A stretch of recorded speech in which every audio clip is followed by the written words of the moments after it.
G'day, welcome to Down in the Woodworks.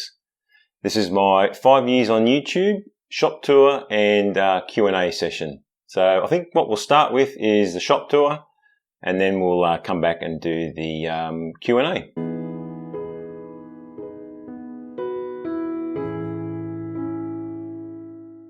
So this is an overview of the workshop, just to, I suppose, put everything into context as we're walking around. And I will apologise up front if you hear any traffic noise. Sorry about that, not much I can do, living in the suburbs. But yeah, anyway, the centre part of my shop is the table saw and thicknesser and jointer, and yeah, the outfeed table at the back there. Also known as the teacher's desk, apparently, where I sit and talk to you guys. I've got my backdrop behind that.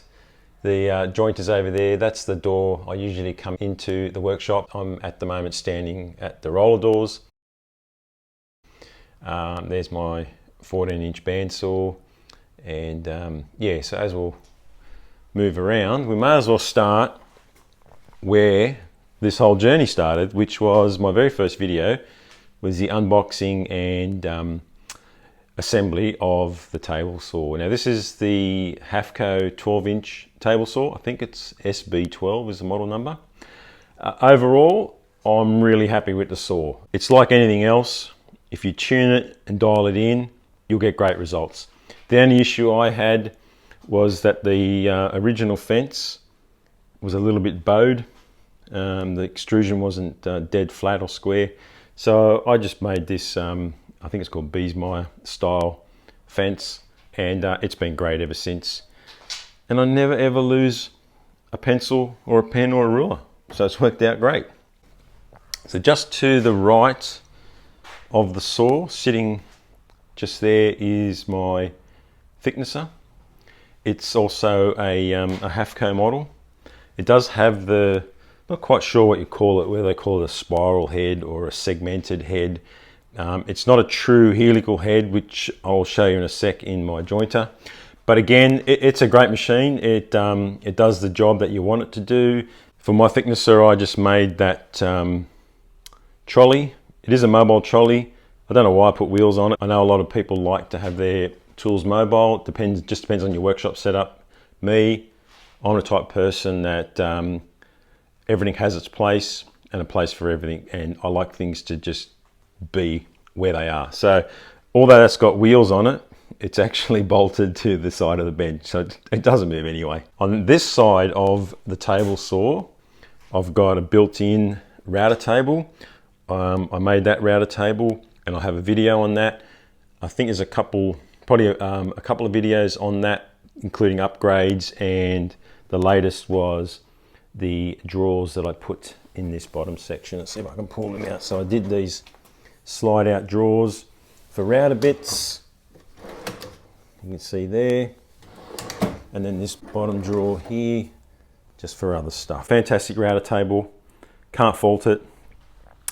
The router that I'm using in it currently, I did have an older router, you can see in there, I've got the beastly Triton dual mode router. Yeah, like I said, that's a beast. I have a, let me just pull it out here. So down there, I've got it tucked away down there. And that's my router table fence. And if you look at this little profile here, that actually is made to slide over my table saw fence. So when I'm using the router table, I slide this all the way across to here, and it gets positioned there, and I use it as a router table, and it works out just great. Yeah, behind the table saw is my outfeed table, assembly table, workbench. It does everything. It is a, it's not a traditional workbench. I've never actually had a traditional workbench, and to be honest, it's not something that I've really thought that I needed. It's an old government school metalworking bench actually, that I've modified quite a bit. It didn't have any of these drawers in the front. I installed all those drawers. It's pretty cool actually. I've got a video on this as well, just doing the upgrades to this. And on the inside and underneath there's a lot of handwriting which shows the history of this bench. It was pretty cool actually. You can see that video as well. And if you look here, I don't know if that'll focus, it's actually got the government public school crown logo on it.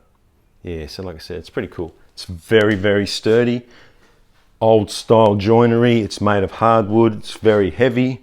So like I said, I've never had a traditional workbench, and yeah, this is fine for me. It works out fine. So then directly behind the workbench, I have my new Carbotech long bed 8-inch helical head jointer.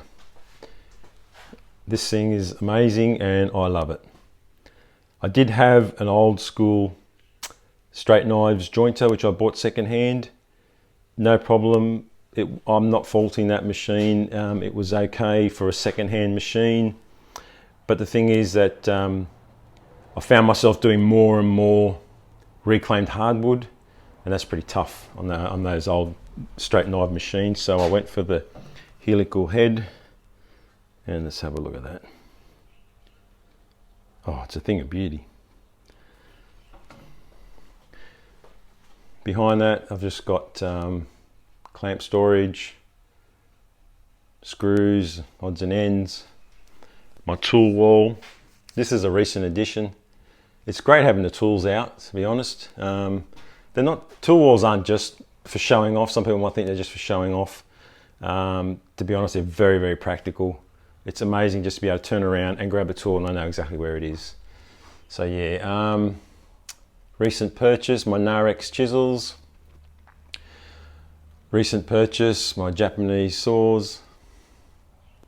What else? Oh, how can we forget? Another recent purchase, my Luban low angle jack plane. You might see a theme here. My recent purchases are all hand tools, and as all of you know, I'm not a hand tool woodworker. So it's actually been quite good starting to get into these things and starting to use them. Yeah, more tool storage. So that's just basically a tool wall. I've got this whole area here. Those cupboards there were originally, have been in my workshop ever since day one. They were originally stacked on top of each other and were in that space where the belt grinder is. So I reconfigured them, put them next to each other, built another 2. So now there's 6 drawers there, huge storage. I've got some timber storage under there, a few odds and ends. Yeah, so that's basically just another area. Oh, what's down there? Oh, miter saw. One question I got: do I regret getting rid of the miter saw? Well, I haven't gotten rid of it. It's still there. But do I regret not having it in play? Not at all. I've never needed to actually pull that out and use it, or thought to myself, wish I had my miter saw up. So yeah, quite happy with that decision. Let's move on to this thing here. Another question I got: what's my favourite build other than the wooden chopper bike, of course? And I have to say it's this. This thing just really surprised me. I mean, let's think about it for a minute. It's a 2x72 belt grinder made of wood. So the way this thing operates, it's so smooth, and it works fine. It runs in alignment. Yeah, totally amazed me that this thing worked out, and it's definitely got to be my favourite build other than the wooden chopper bike. There's my Shepak whetstone grinder. That's actually a flip top cart. So next to that, I just have my indoor timber storage. Oh, there's my template for the wooden wheels that are going to go on the wooden chopper bike version 2. Sometimes I think, have I used the space to its best advantage? But then I think I do come here quite a lot looking for a bit of timber. So I'm happy with it at the moment. Until there's an absolute need for more space, this is going to stay where it is. It's hard to see, but all of that timber is sitting inside like a box on wheels, And if I ever have to get to the bigger things at the back, I can open that garage door there and wheel that out into the driveway, access the stuff at the back. Yeah, just next to that timber storage, I've just got this kind of dead area behind the bandsaw. There's 20 sheets of 12mm MDF there. Now, my wife found a post on Facebook Marketplace, free MDF sheets. The guy had tons of them, like pallets of them. I went over there and I thought, okay, you know, you can always use MDF for shop projects and, you know, sometimes even painted projects. I've made painted projects using MDF, which is quite fine. So I went over to the place and I grabbed myself 20 sheets. Come on, who wouldn't? It was free. I grabbed 20 sheets of MDF. Now it's just sitting there. I'm trying to think of what to do with it. So anyway, until it's in the way and a nuisance, it's going to stay there. On this side of the shop, I've just got cupboards, just got stuff in it. Bench grinder. Those up there, there's some fishing trophies that a bunch of guys. We've been going fishing the same place at Oberon for 20 years, and yeah, there's some fishing trophies that someone made up a very long time ago. Battery charging station for my Ryobi stuff. Drill press next to that. There's the Sumo's Project drill press vise. I actually upgraded it with one of my little logos. Disc sander. That's a homemade disc sander from a tile cutter that I bought from Bunnings when I was doing the bathrooms. So yeah, I bought a tile cutter. It was a piece of crap. I didn't really use it to cut tiles, and I thought rather than return it, let's make a disc grinder out of it. Sorry, disc sander out of it. And it works really good actually. I need to change the paper though. If I just turn that on. See? There's my very first purchase of a bandsaw, my very embarrassing little benchtop 3-wheel bandsaw. I know I put a bit of shit on it, but to be honest, it's a great little bandsaw for doing small work. It really is. Just some drill storage up there. Couple of school projects that I helped the children out with. That's I think that was meant to be a Viking weapon. That was a Macbeth dagger. I've got to say, they scored very, very highly. So yeah. The 5-degree cardboard chair, I still have that. There's a prototype of a rocking horse that I've only ever made once for family, and they loved it. Oh, there's my old router lift that I built completely out of wood, modelled off a car jack. That thing is great, it works fine, but yeah, once I got the proper Triton router in the table, didn't need that anymore, and I didn't want to throw it out, so I thought, just keep it as a display. There's the very original Down on the Woodwork sign that I made as a prop. When I first started doing videos, I thought to myself, I need an intro. What can I do? So I had this idea of a board covered in sawdust, and as the sawdust blows away, it just leaves the words Down on the Woodwork. So the way I did that, actually, that's a piece of melamine, and I wrote Down on the Woodworks with glue. And then I covered the board in sawdust or chips, let it dry, and yeah, that was the end result. It worked out really great, actually. So yeah, I mean, I've changed my logo since then, but that's nostalgic and I wanted to keep it, so I framed it, and that's up in the workshop as well. This project here, I might bring this down and show you guys a better look at it. This has got quite a bit of history. Now, this is a high school woodwork project. Obviously, you can see it's a shoe shine box, handmade.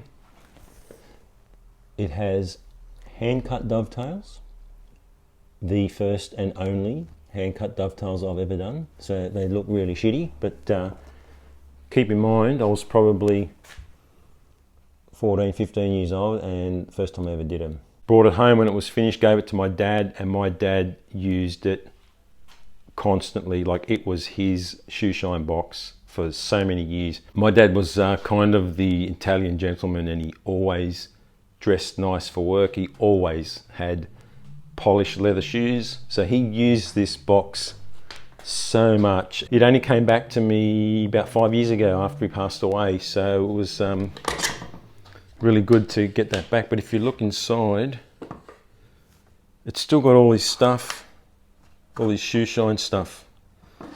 Look at that, even had a lift out tray. If we look in there, look at all that stuff. There's like Kiwi boot polishes, Kiwi shoe shine, and these tins look brand new. Polishing brushes. Yeah, it's seen better days inside, but hey, it's a shoe shine box. So how cool is that? And to have that sitting in my workshop is kind of a reminder of my starting days in, this is a bit hard to do, in woodworking, is, yeah, really cool. Probably the last thing I want to talk about is, actually no, I'll just give you a quick look at that. I've got the overhead I-beam and camera boom. Yeah, this thing's great. It works really well. It's actually a lot better than the first setup I had. Got a video on building that as well.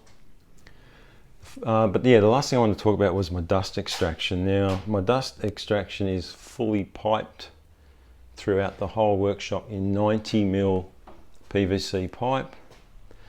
It goes down to every machine. If I show you here, you'll see there's a wide joint there. One of them is picking up the jointer here, and then I've got this one single pipe that runs on the ground to pick up these 3 machines. So you'll see there's a blast gate there for the thicknesser. Have a blast gate under there for the table saw, and I also have a blast gate here for the router table. And yeah, it continues along there and picks up the bandsaw here. My blast gates, I've wired them in to a very basic control circuit to switch the dust collector on from each of these blast gates. So actually we'll go around the other side and I'll show you how it works. So if we go around here, you'll see that there's a micro switch there, and when you switch the blast gate on, that's it, that's how it works. The other great thing I wanted to talk about my dust collection system, if you listen to that noise, the only noise you can hear in the workshop is the noise of the air at the tool. So I'll turn that off. Because my dust collector used to sit right there where all those clamps are and that jointer. My dust collector used to sit right there inside the shop, and it was very noisy, as you know. The best, by far, the best thing that I've done to this workshop is to put the dust collector outside. So this is the other side of that wall, and my dust collector, cyclone and bin are all behind that cover. Because the cyclone is so efficient, the exhaust of the system just basically exhausts straight out to fresh air. You very rarely get any dust coming out of that whatsoever. The advantage of that is that I have no restriction whatsoever with a filter on the end of the system, so it's really efficient. And this is my outside timber storage. I've got a video on how I made this timber rack as well, all out of you know, scrap materials. I think the pipes came from an old trampoline, I think, or something, I don't know. But anyway, yeah, that timber is all reclaimed Australian hardwood, and you can see how much is in there. That is going to last me a lifetime. I did get a question about the rack. How's the rack holding out? The rack's holding out perfectly. It's doing exactly what I want it to do. It's kind of covered in this location. It's kind of protected in this location under that eave, and it's very narrow down the side of this house, so it's not showing any signs of being weathered whatsoever. Anyway, I think these timbers are Oregon or Douglas fir, but they've got a good coat of paint on them anyway. So yeah, so that's my timber storage, and I'll tell you a story about how I came across that. Okay, so I've got my questions here in front of me on my iPad. Hopefully I can do this without my glasses. First question that I want to get out of the way. How many times have you ridden the chopper bike since you built it? 0, James. 0.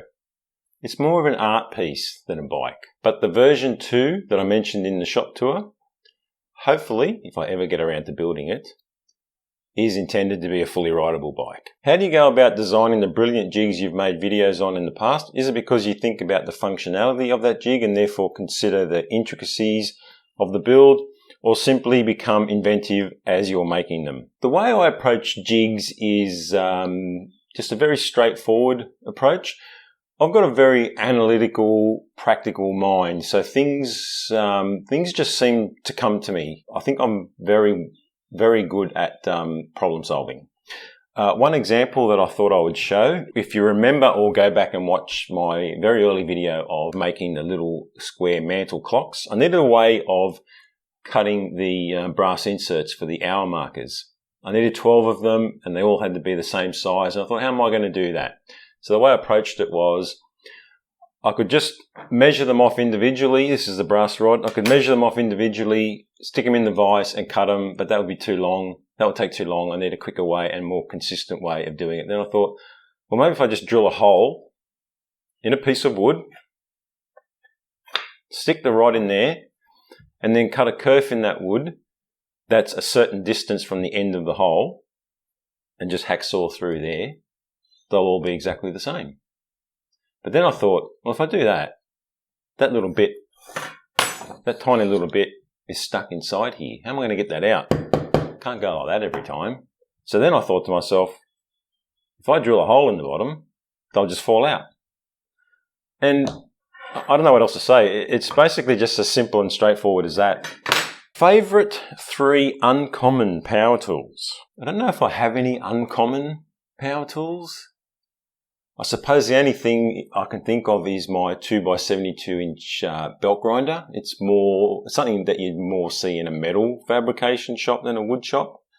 If that can be classed as an unusual power tool, then that is my absolute favourite. The planes up on display behind you, something you collect or something you use? Okay, up there I've got a collection of about 7 really old wooden planes. They were gifted to me by a very, very dear friend of mine. He had them. I don't know why he was collecting them. I think he just likes old things.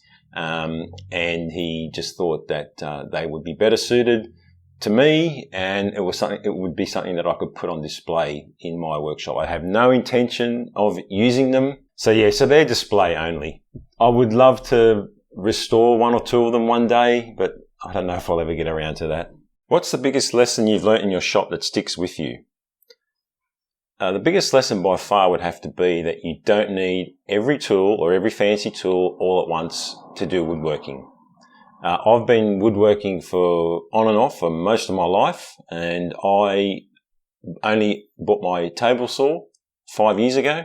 Before that, I was using homemade table saws. Definitely the thicknesser and the jointer are things that I've only acquired since I started on YouTube. Before that, I was basically just using basic tools. So don't think you need to just rush out and get everything all at once, and don't think that you can't do woodworking because you don't have everything all at once. Being able to make do with what you've got and being resourceful to get the most out of what you've got actually makes you a better all-round woodworker. What tool do you own but never use, or is a waste of money? And a tool purchase that you could have done without. I won't say it's a waste of money, but it's a tool I never use, and that is my Shepak whetstone grinder. I bought that because it was on special. I thought I need a whetstone grinder, so I bought it. I think I've used it once. It's, like I said, I'm not a hand tool woodworker, so I wasn't sharpening chisels or plane blades at the time. I bought that even before I bought my chisels, so I don't know why I bought it, to be honest. Probably because it was on special.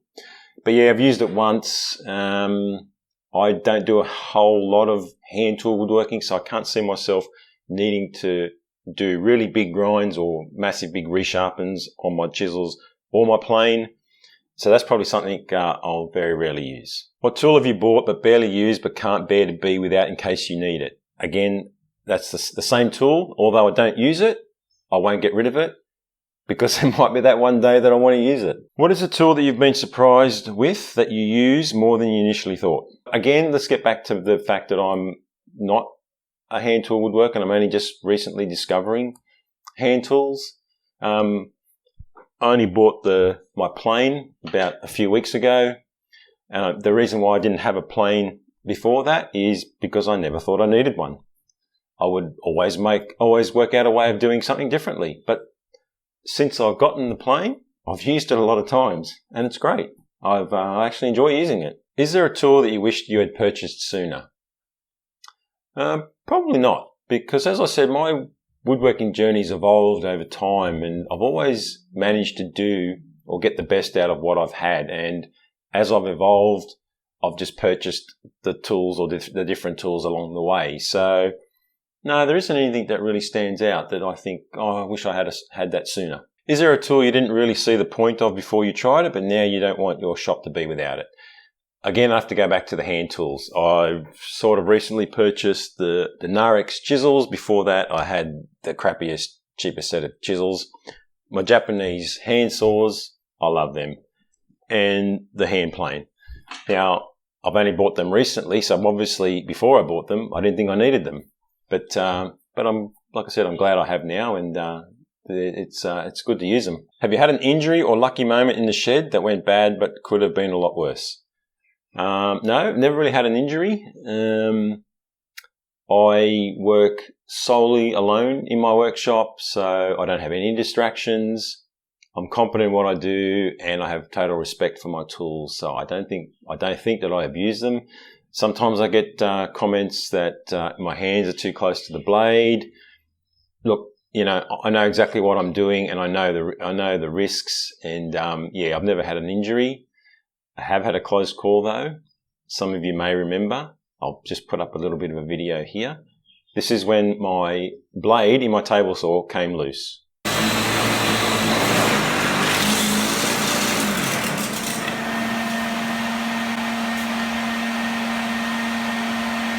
That was a hairy moment. How did you get started in woodworking? I don't really have a start moment in woodworking. I've always been interested in woodworking. I genuinely believe that I was born a maker. It's just something I've always done and has always come easily to me. I suppose back in high school when you actually get to do woodworking and you get a choice between that and other things like, say, metalworking, I've always went to the woodworking. So it's just something that I've always had a passion for. That's an interesting question. Don't you get bored of woodworking? No, absolutely not. Every project is so different, and the challenges that you're faced with all the time are diverse. And it's finding solutions to those challenges and problems is interesting, and it keeps it interesting. Yeah, and timber being such an organic product, it's never the same. Who taught you woodworking, or are you self-taught? Going back to that first question, kind of about how I got started. Nobody really taught me woodworking.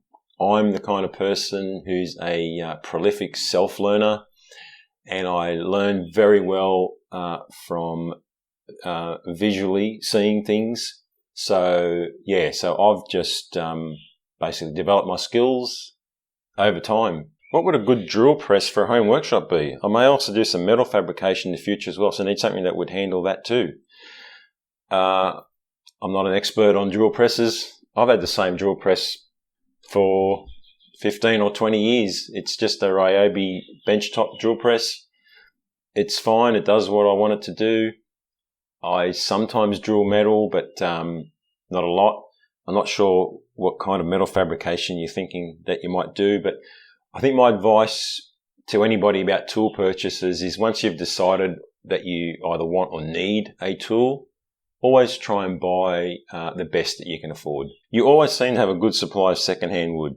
Where and how do you acquire it? First of all, if anyone watches Fix It Fingers videos, you'll know that the side of the road is a great place to get timber. Always be on the lookout for council chuckouts or whatever you see. That'll lead into a bit of a story I'll tell you about my outdoor wood storage. But the other thing is put the word out. Put the word out to friends and family that you do woodworking and that you're always on the lookout for timber. You may have noticed in the shop tour video in my indoor timber stack, I've got some massive slabs leaning against the wall. They were donated to me by a friend of my sister. I've been very lucky with timber. A lot of the timber that's in my internal timber storage was actually donated to me by a viewer. He was also a woodworker, but he was moving to Tasmania. He lived in Sydney, but he was moving to Tasmania and he couldn't take it with him. Now, obviously, being a woodworker, we don't like to see things go to waste. So he contacted me and asked me if I wanted his timber supply. Of course, I said yes, and I went and grabbed it. So, yeah. The other thing is the story of my outdoor timber storage. I used to do a lot of garage sales. I'd go to garage sales every weekend.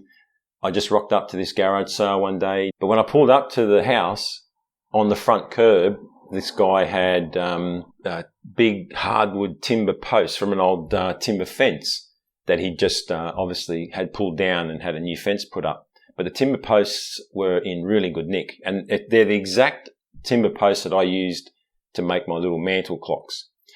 And they were just on the curb. And I just got talking to the guy and I said, mate, do you mind if I take them? I do a lot of woodworking and stuff. And he goes, yeah, no problem. They were there to be chucked out. Getting into a discussion with this guy, he realised that I was a passionate woodworker. And he revealed to me, he said, well, look, I've got this stack of timber here. And he undid this tarp. And there was this giant stack of old reclaimed Aussie hardwood. And what it was, where he'd lived, he did a knockdown rebuild. So he had an old 40s, 50s cottage that he knocked down and built a new house. But he knew that the demolishers would just rubbish the timber that came out of that house. He knew that they would just dump it or burn it or whatever. So he didn't want that to happen. So he kept it all. I think his intention was that one day he would get around to making stuff with it, but that never happened. But when he realised that I was a passionate woodworker, he offered it to me because he knew I wouldn't waste it, that I wouldn't throw it out, that I'd actually use it. And I got, I think it took me 3 trailer loads to bring all that timber back home, and he charged me about $100 for it. So that was an enormous score. So that's all that timber that's at the side of the house there. And it also included all of the Oregon or Douglas fir that I used to build the giant outdoor table. Deciding between thicknesser or jointer, both from a space and practical point of view. Good question. As you can see, I've got the 2 separate machines. If I had to choose one over the other, it would probably be the thicknesser, because with a thicknesser, by using a sled, you can flatten both sides of a board and get them parallel. You can't do that on a jointer. So if you didn't have the space or the money for both machines, I would get a thicknesser. If you have the money for both machines, then a consideration is getting a combination machine. A traditional jointer like this has a huge footprint in the workshop. If space is a problem, I would consider a combination machine. Now, I know that they're pretty expensive. I'm not quite sure of the prices, maybe about around the $3,000 mark. But if you think about it, this jointer here retails at about $2,700. The thicknesser I bought was about $700. To be honest, Sherwood have just released that style of thicknesser with a true helical head in it, and it's about $900, and I'm seriously thinking about upgrading. So if you add the two together, $2,700 and $900, you're looking at $3,600. So it's about the same price. So yeah, so if for space, I'll get a combination machine. Do you film everything you make? And is everything directing or on the spot? I film everything I make. Actually, that's not true. I film just about everything I make. I don't like to repeat myself. I already have 2 videos on my channel about making picture frames. So if I ever get a job to make picture frames, because sometimes I do get asked to make picture frames. I don't film them anymore because, like I said, I've already got the 2 videos on picture frames. But other than that, I film everything. And no, I don't really come out with a plan. Basically, it's just film what I'm doing, and then do a voiceover. I used to do, when I first started videoing, I used to do a bit of talking in my video, talk along with doing the work. I found that takes up too much time and it's a bit cumbersome. So I changed my video style to just filming what I do and doing a voiceover. And yeah, that works out fine. How do you deal with the negative side of social media, particularly YouTube? I'm pretty lucky because you guys are absolutely awesome. I don't get negative comments. Yeah, I can't really think of any negativity that I get on social media. Well, I only really do Instagram and YouTube, but yeah, I don't get any negative comments. So again, that's a reflection on you guys. You guys are amazing. This is an interesting question. Not sure why anyone would ask it, but anyway, if you could have the workshop of your dreams but had to give up social media completely, would you do it?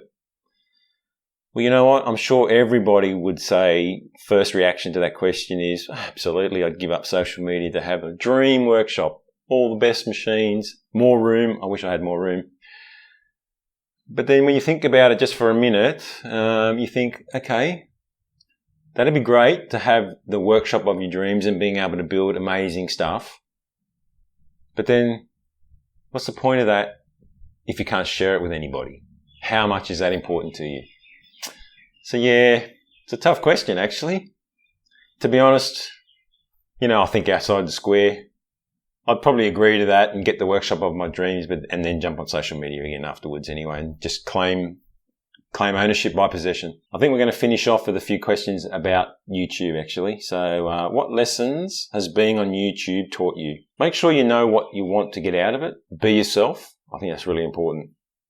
When you first start making videos, you'll try a few different things, but you'll soon find your style of video. And when you do, stick to it. I think the best advice I can give is be yourself. Don't try and copy anyone else. What advice would you give to new Aussie YouTuber creators on being successful here on YouTube? That's a good question because first of all, you have to define what success is to you. So I think that's the most important thing that you've got to ask yourself. What is success on YouTube for me? If success for you is having 100,000 or 1 million subscribers, yeah, maybe that might be achievable. I think most cases it's probably not. Is being successful on YouTube to you being part of an amazing community? Well then, yeah, you'll probably be successful. Yeah, it depends. You have to decide what success is to you. Have you ever thought of giving up the channel, that it isn't worth the effort? Yes, I have. I've probably struggled more with that this year than any other year. I think it's just human nature. We all have it, that you want to see reward and recognition for your hard work. And, when you're pumping out videos all the time and you're kind of not seeing that reward or that recognition coming back to you, yeah, it does knock you out a bit. I know my channel is, I don't even know how to describe my channel. I've got 36,000 subscribers. In the scheme of things, it's very small. But I know so many of you that are watching me are even smaller than that.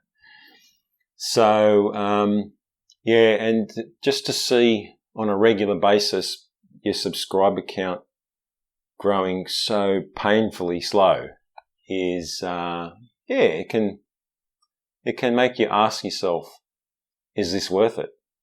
But that gets back to that question about success. What's success to you on YouTube? I've had conversations with some of you about this subject, and I need to take my own advice, and that is always remember why you started YouTube in the first place. For me, I started YouTube just because I wanted to share what I was doing. I knew I was doing all this amazing stuff, but no one knew about it. So I wanted to share it. And that's exactly what I'm doing. And the feedback I get about that is amazing. And this last one, I find that the time to edit videos is a struggle when you have to juggle family, life, work, and everything else. What are your thoughts on that? Absolutely. Editing video is the least favorite part of this whole process, and I struggle with it. And again, mostly for the most part of this year, my motivation to edit video has been very low. It's probably resulted in a few less videos than I've put out in past years. But yeah, editing videos is a huge chore. I don't know. I suppose people who don't do it probably don't realise how long it takes. And I totally get where you're coming from. If you're struggling with that, I think a lot of us do as well. Anyway, I think we've gone through all the questions. Huge thank you to everyone that sent me a question. Like I said, I think I've got roughly about 30 questions here. So that was a great response. Thank you very much. I hope you got something out of this video. I hope this video hasn't been too long. Try to be as concise as I can, but you know, when you start, people want you to talk about a subject that you love. You can ramble on a bit. So hopefully it's not too long, and hopefully you're still here at the end. Well, I think that's it for now. As always, if you want to know what I'm up to in between videos, follow me on Instagram. If you're watching this channel as a non-subscriber, please consider subscribing. I did have kind of a goal to have 50,000 subscribers by the end of the year, but I don't think that's going to happen, but we can try, and you can help me out with that. But until the next one, you guys all have a great day.